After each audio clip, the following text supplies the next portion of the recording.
yang pertama, ayyuhal ikhwan, alhamdulillah. Kemudian kita masuki hadis yang kedua dari kitab 100 hadis pilihan pedoman hidup sehari-hari dan penjelasannya yang dikarang oleh Sa'id Ya'i Ardiansyah, dan dia adalah saya sendiri. Silahkan bagi pendengar sekalian Radio Roja Darussalam yang ingin mendownload di Telegram, silahkan kunjungi Pustaka Miftahul Khair. Di sana ada PDF. Ya, di sana ada PDF, buku ini dibagikan secara gratis. Dan kita sekarang masuki hadis yang kedua dan halaman yang kedua. Hadis kedua, ayyuhal ikhwan rahimani wa rahimakumullah, saudara-saudari sekalian, berkaitan judulnya adalah akhlak yang mulia. Akhlak yang mulia. Kita bacakan hadisnya. An Abi Hurairah radhiyallahu anhu anna Rasulullah sallallahu alaihi wasallam qaal, diriwayatkan dari Abu Hurairah bahwasanya Rasulullah sallallahu alaihi wasallam berkata, innama bu'istu liutammima makarimal akhlaq, sesungguhnya aku diutus untuk menyempurnakan akhlak yang mulia. Rawahu Ahmad wal Bukhari fil Adab al-Mufrad wal Baihaqi fis Sunan al-Kubra. Hadis ini diriwayatkan oleh Imam Ahmad dan juga Imam Al-Bukhari dalam Al-Adab wal Al-Mufrad. Begitu pula Imam Al-Baihaqi fis Sunan al-Kubra dalam kitabnya As-Sunan al-Kubra. Kalau dikatakan hadis riwayat Ahmad berarti riwayat di dalam musnadnya. Ya, nomornya adalah 8952.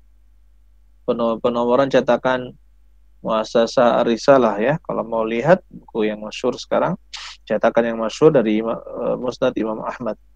Kemudian diriwayatkan oleh Imam Al-Bukhari. Bukan, saya ingatkan ini bukan dalam Sahih Imam Bukhari, tetapi dalam kitab beliau yang lain yaitu Al-Adab Al-Mufrad, ya, buku yang berisi tentang adab-adab kehidupan sehari-hari.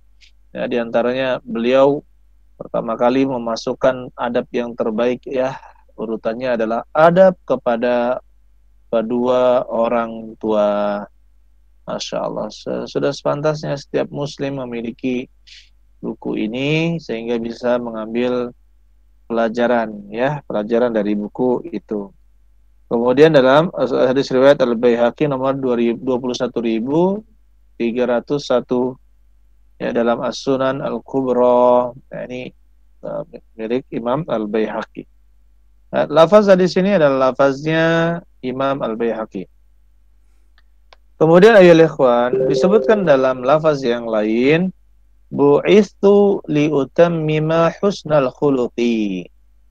Saya diutus liutammima untuk menyempurnakan husnal khuluq, ya, akhlak yang baik. Begitu pula dalam lafaz yang lain, bu'istu liutammima salihal akhlak. Saya diutus untuk menyempurnakan akhlak yang salih. Akhlak yang salih.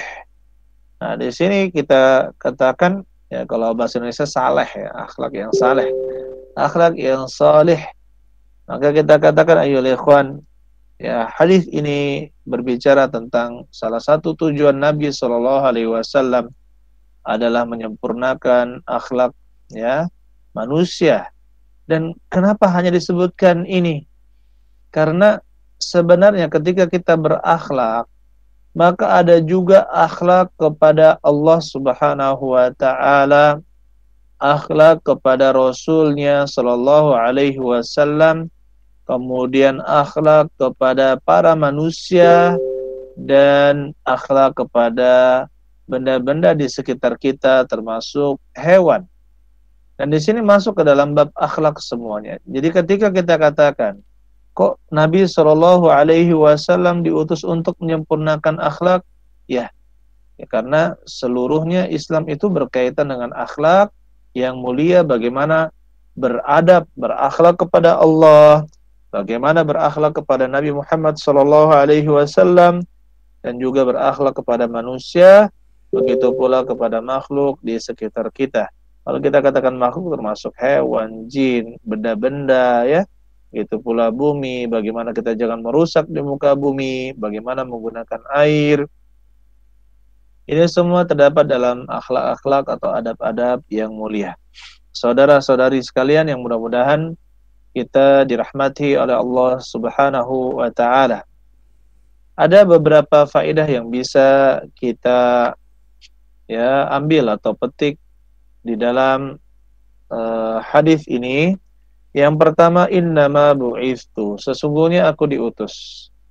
Sesungguhnya aku diutus. Ini menunjukkan bahwa Nabi Muhammad sallallahu alaihi wasallam adalah nabi, seorang yang mursal, seorang yang diutus oleh Allah Subhanahu wa taala. Ya, beliau adalah Rasulullah. Kata Rasul berarti utusan Allah. Kalau nabi, apa arti nabi? Nabi kalau secara bahasanya yang mengabarkan, menyampaikan kabar. Kalau Rasul yaitu utusan yang menyampaikan risalah, yaitu pesan. Rasul adalah utusan yang menyampaikan pesan. Baik, Nabi sallallahu alaihi wasallam diutus oleh Allah Subhanahu wa taala. Kemudian di dalam hadis ini kita juga mendapatkan pelajaran bahwasanya Islam itu sungguh mulia karena telah mengajarkan kepada kita agar selalu berakhlak mulia. Ya, agar kita selalu berakhlak mulia. Dan ketinggian akhlak Islam itu sangat luar biasa. Dan agama-agama lain sebenarnya mereka sangat cemburu dengan akhlak kaum muslimin. Saya pernah membaca suatu narasi atau cerita ketika di Rusia, alhamdulillah teman-teman kita para dai dan juga kaum muslimin menjadi contoh yang baik dalam penerapan akhlak, sehingga para pendeta pun khawatir, apa kalian ini kalah dengan akhlaknya orang-orang Islam yang sebenarnya kaum muslimin itu menjalankan akhlak yang diajarkan oleh Allah Subhanahu wa taala dan juga Rasulnya. Saudara-saudari sekalian yang mudah-mudahan kita dirahmati oleh Allah Subhanahu wa taala. Kalau ingin menjadi mukmin yang sempurna keimanannya, maka kita harus berakhlak mulia. Kata Rasulullah sallallahu alaihi wasallam, akmalul mu'minina imanan ahsanuhum khuluqan. Akmalul mu'minina imanan, orang yang paling sempurna keimanannya adalah ahsanuhum khuluqa, adalah orang yang paling baik akhlaknya. Coba lihat ayolah ikhwan, kalau misalkan seseorang tidak baik akhlaknya, ya berarti perlu dipertanyakan mengenai keimanannya. Dan tidak akan mungkin dicapai kesempurnaan iman kecuali dengan berakhlak mulia. Contohnya pengajaran Nabi Shallallahu Alaihi Wasallam mengenai akhlak ini adalah mengajarkan menebarkan salam. La tadkhulul jannah hatta tu'minu. Kalian tidak akan masuk ke dalam surga sampai kalian beriman. Wala tu'minu hatta tahabbu. Kalian tidak akan masuk surga kecuali kalian saling mencintai. Ala adullukum ala amalin idza fa'altumuhu, maukah kalian saya tunjukkan suatu amalan yang apabila kalian amalkan tahabbtum bainakum, kalian akan saling mencintai. Afsus salama bainakum, tebarkanlah salam di antara kalian. Itu pengajaran Nabi sallallahu alaihi wasallam kepada para sahabatnya untuk mengubah akhlak. Innaka mru'un fika jahiliyah, sungguhnya engkau adalah laki-laki yang di dalam dirimu itu masih ada sifat jahiliyah. Nabi sallallahu alaihi wasallam menegur sifat buruk dari sahabat Nabi sallallahu alaihi wasallam. Nah, sekarang pertanyaan selanjutnya, apakah orang yang berakhlak mulia itu dia adalah orang yang sedang beribadah kepada Allah Subhanahu wa taala? Apakah orang yang berakhlak mulia, maka dia sedang beribadah kepada Allah Subhanahu wa taala. Maka jawabannya bagaimana? Taib. Jawabannya iya. Jahit, benar. Ya, Mbak Marila Dwi benar. Begitu pula admin Kutab Ruku. Jadi termasuk beribadah. Rasulullah SAW ditanya tentang ya aktsari ma yudkhilun nasa al-jannah. Apa yang banyak memasukkan manusia ke dalam surga? Maka kata Rasulullah SAW, taqwallahi wa husnul khuluq. Maka jawaban Nabi SAW, takwa kepada Allah dan akhlak yang mulia. Berakhlak yang mulia. Nah, saya tanya sekarang, kenapa? Ini kan takwa, akhlak yang mulia itu bagian dari ketakwaan kepada Allah Subhanahu wa taala. Wa khaliqin nas bi khuluqin hasan, dan berakhlaklah kepada manusia dengan akhlak yang hasan, akhlak yang baik. Bukankah demikian? Ya, kita katakan takwa memang akhlak mulia adalah bagian dari ketakwaan. Tetapi disebutkan secara rinci, Rasulullah rincikan lagi di dalam sebutan yang kedua, taqwallahu husnul khuluq. Ini menunjukkan peran dari ketakwaan itu sangat besar. Peran dari ketakwaan itu sangat besar untuk memasukkan seseorang ke dalam surga. Ada seorang bertanya kepada Nabi Shallallahu Alaihi Wasallam, ada seorang wanita yang dia itu rajin berpuasa, rajin sholat, dan rajin bersedekah. Ya, tetapi itu zijaraha, dia bilisaniha, dia suka mengganggu tetangganya dengan lidahnya, dengan lisannya. Maka kata Nabi Shallallahu Alaihi Wasallam, hiya finnar, dia itu berada di neraka. Subhanallah. Orangnya rajin sholat, rajin puasa, ya banyak sholat ya, bahkan dikenal sebagai orang yang rajin berpuasa, dikenal sebagai orang yang rajin sholat, rajin bersedekah, tetapi dia suka mengganggu tetangganya, terutama dengan lisannya. Maka kata Nabi SAW, hiya finnar, dia berada di neraka. Alhamdulillah, ini akhlak yang buruk, ya bisa menyebabkan seseorang masuk ke dalam neraka. Begitu pula sebaliknya, ditanya tentang seorang wanita, ya dikenal dengan sedikit puasanya, sedikit sholatnya, maksudnya hanya mengerjakan yang wajib dan sedikit yang sunnah. Ya, kemudian tapi dia berbuat baik kepada tetangganya, hiya fil jannah. Maka kata Nabi Shallallahu Alaihi Wasallam, hiya fil jannah, dia berada di dalam surga. Baik, saudara-saudara sekalian yang mudah-mudahan kita dirahmati oleh Allah Subhanahu wa taala. Bagaimana cara agar kita bisa berakhlak mulia?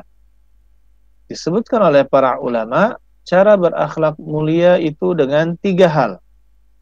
Yang pertama adalah badlu an-nada, memberikan, menyebarkan kebaikan-kebaikan. Yang kedua adalah kaffu al-adha, menahan diri dari menyakiti orang lain. Menahan diri dari menyakiti orang lain. Kemudian yang ketiga adalah talaqatul wajhi, menampakkan ceria, menampakkan wajah yang menggembirakan, selalu tersenyum. Wajah yang bersahabat, ya. Bukan wajah yang tajam, hadidul wajah, atau wajah yang tajam, maksudnya sangar kalau bahasa kita. Sangar, pemarah, tidak. Tetapi seorang muslim yang baik akhlaknya ketika dilihat orang lain, maka dia tersenyum. Nah, dia tersenyum. Kata para sahabat, banyak sekali sahabat, ma ra'ani Rasulullah sallallahu alaihi wasallam illa tabassama. Tidaklah Nabi sallallahu alaihi wasallam melihatku kecuali beliau tersenyum. Bahkan sebagian sahabat merasa GR. Wah, Nabi ini hanya senyum kepada saya terus, Masya Allah gitu ya. Padahal Nabi Shallallahu Alaihi Wasallam juga senyum kepada sahabat-sahabat yang lain. Inilah akhlak Nabi Shallallahu Alaihi Wasallam, sangat mulia, ya, sangat lemah lembut kepada orang-orang di sekitarnya dan tidak suka marah. Dan beliau marah, memang beliau pernah marah, tapi pada tempatnya, yang mana kalau beliau tidak marah pada saat itu justru beliau salah, beliau tercela pada saat itu. Itulah boleh kalau misalkan ada yang bertanya kapan kita boleh marah. Kalau saat kita boleh marah itu saat dimana kalau kita tidak marah maka kita tercela, disalahkan dan tercela. Ya seperti misalkan ada orang yang istrinya berzina, ya santai-santai saja. Ada yang mencuri harta zakat, ya tidak diperingatkan kepada umat. Maka seperti ini ya tidak boleh didiamkan, harus dijelaskan kepada umat bagaimana Nabi Shallallahu Alaihi Wasallam menjelaskannya kepada umat. Kemudian ayyuhal ikhwan rahimani wa rahimakumullah. Jadi akhlak yang mulia itu dengan tiga hal. Yang pertama adalah badlun nada, seluruh kebaikan kita berikan kepada orang lain. Kemudian yang kedua adalah kaful ada, menahan diri dari menyakiti orang lain. Pokoknya seluruh bentuk perbuatan menyakiti orang lain, baik dengan lisan maupun perbuatan, ya, maka itu termasuk bentuk menyakiti orang lain. Kemudian yang ketiga adalah tolaqatu al-wajah, menampakkan wajah yang ceria, bersahabat, ya, dan tidak suka marah dan tidak sangar. Nah, ini kita harus melatihnya. Bahkan ayyuhal ikhwan, senyum kepada saudara sendiri itu, ya, saudara kita, saudara muslim itu merupakan ibadah. Tabassumuka fi wajhi akhika shadaqah. Engkau tersenyum ketika berhadapan dengan saudaramu itu termasuk sedekah. Kemudian Nabi Shallallahu Alaihi Wasallam juga pernah menyatakan, "Ma min syai'in athqalu fil mizan min husnil khuluq." Tidak ada yang lebih berat timbangannya daripada akhlak yang mulia, akhlak yang baik. Kalau misalkan ditanya apakah ada standar ya kita ini akhlak kita ini sudah baik atau belum gitu kan? Apakah sudah sesuai dengan akhlak Islami ataukah belum? Maka kalau mau menimbang akhlak kita ayyuhal ikhwan, ayyuhal akhwat, nah ini saya mau tanya kepada peserta di sini, silahkan yang di Google Meeting ada yang bisa memberikan jawaban bagaimana cara kita melihat akhlak kita yang sebenarnya. Silahkan memberikan jawaban. Begitu pula saudara-saudari sekalian yang ada yang mendengar di Palembang, begitu pula di sekitarnya. Silakan yang ingin bertanya bisa menulis ke nomor 0857, mengirimkan pesannya ke 0857 882 446 22. Sekali lagi 0857 882 446 22, 0857 882 446 22. Silakan bagi pendengar Radio Roja yang bisa mengirimkan pesan melalui SMS atau WA. Masya Allah. Nah, di sini ada yang menjawab dengan muhasabah. Mas Irwan menjawabnya dengan muhasabah. Bagaimana cara kita melihat bahwa akhlak kita ini sudah mulia atau belum? Maka beliau menjawab dengan muhasabah. Ya, ada benarnya. Kemudian jawaban dari saudari Yusan Nur Yulia, dilihat saat muamalah yang berhubungan dengan uang seperti hutang piutang. Masya Allah, ini juga ada benarnya. Kemudian Ummu Syifa mengatakan ketika saat safar, Masya Allah, ini juga ya ada benarnya. Ya, kata Rasulullah, saya katakan, ayyuhal ikhwan, kalau mau tahu ya bagaimana akhlak kita yang sebenarnya, maka lihatlah bagaimana kita di luar dengan anggota keluarga kita yang lain. Karena tidak ada sekat, tidak ada yang akan ditutup-tutupi. Seorang suami bagaimana dia bersikap dengan istri dan anaknya, seorang istri, bagaimana dia bersikap dengan suami dan juga anak-anaknya. Bagaimana seorang laki-laki bersikap dengan orang tuanya, bapak dan ibunya ketika berada di rumah. Seperti itulah akhlaknya yang sebenarnya, tidak akan bisa dia tutupi. Ya, terkadang ada laki-laki kerjaannya apa? Memang dia rajin puasa, rajin salat, tapi suka buang sampah sembarangan. Ya kapan ada sampah buang sembarangan gitu kan. Begitu pula ada juga siapa? Ada juga misalkan seorang suami dikit-dikit marah, dikit-dikit marah, marahin istrinya. Masakan kurang enak, kurang sedap, marah, dicela makanan. Nah, itulah akhlak dia ketika dia di rumah. Tidak ada yang bisa. Dia tidak akan ketika di rumah apa yang dia harapkan dari mendapatkan bagian-bagian dunia seperti itu. Ya, dia akan tunjukkan sejatinya dirinya di dalam rumah. Ketika misalkan dia Masya Allah adalah orang yang tidak banyak bicara, di dalam rumah juga tidak akan banyak bicara. Ketika misalkan di dalam rumah kita dapatkan misalkan seorang istri suka menggibah, ya seperti itulah dia nanti di luar. Adapun ketika manusia berada di luar rumahnya, maka bisa jadi dia berakhlak kepada manusia dengan akhlak yang baik.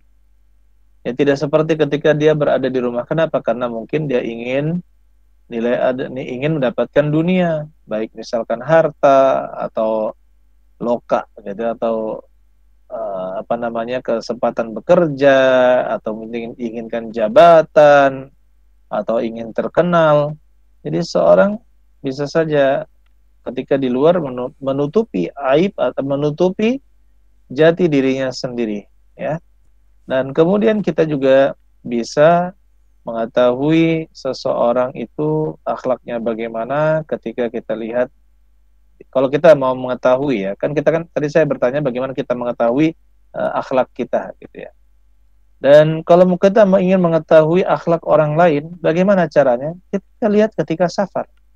Kita lihat ketika safar, bagaimana dia. Kalau misalkan dia ini orang-orang yang sangat lucu, suka membuat tertawa orang lain, maka seperti itulah akhlaknya. Tapi kalau misalkan dia ini suka marah gitu kan, seperti saya pernah dengan supir, ya supir travel gitu, subhanallah, ya kebiasaan supir tersebut ya sangat buruk. Kapan ada lewat perempuan yang muda, ya, atau dalam bahasa kita dalam tanda petik bening gitu, langsung dia menggodanya, lewat berhenti kemudian menggoda wanita tersebut, subhanallah. Seperti inilah akhlaknya. Inilah dia pun akhlaknya seperti ini, suka menggoda wanita-wanita, kelihatan semuanya. Yang suka marah, maka dia akan terlihat. Yang suka berzikir, maka akan terlihat suka berzikir. Dan sangat bahagia kalau misalkan kita mendapatkan orang-orang yang ketika kita bersafar dengannya, kita sibuk dengan membicarakan masalah dakwah, membicarakan masalah umat, atau misalkan kita dapatkan dia adalah orang yang suka berzikir, orang yang suka beristighfar, atau orang yang suka membaca Al-Quran, maka ini kenikmatan yang luar biasa yang mendapatkan sahabat-sahabat di perjalanan yang memiliki akhlak yang mulia.